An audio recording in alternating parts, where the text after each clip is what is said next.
बेलायतले नेपाललाई सहयोग गरेका क्षेत्रहरू। अब हामीले बेलायतले नेपाललाई सहयोग गरेका क्षेत्रहरूलाई याद गर्नु पर्यो भने याद गर्नको लागि एउटा मैले ट्रिक्स दिइरहेको छु है त।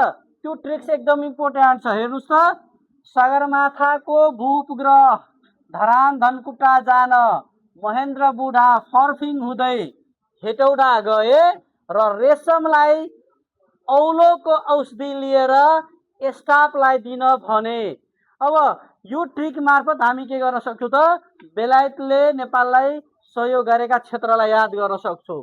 अब हेर्नुहोस्, सगरमाथाबाट सगरमाथा भू उपग्रह केन्द्र, धरानबाट धरान धनकुटा राजमार्ग, महेन्द्रबाट महेन्द्र राजमार्गको नारायणगढ बुटवल खण्ड, बुढाबाट बुढा नीलकण्ठ स्कुल, फर्फिङबाट फर्फिङ जलविद्युत आयोजना, हेटौडाबाट हेटौडा डिजेल प्लान्ट, रेशमबाट रेशम खेती अनुसन्धान केन्द्र, औलोबाट औलो उन्मूलन केन्द्र, औषधिबाट औषधि अनुसन्धान केन्द्र र स्टाफबाट स्टाफ कलेज।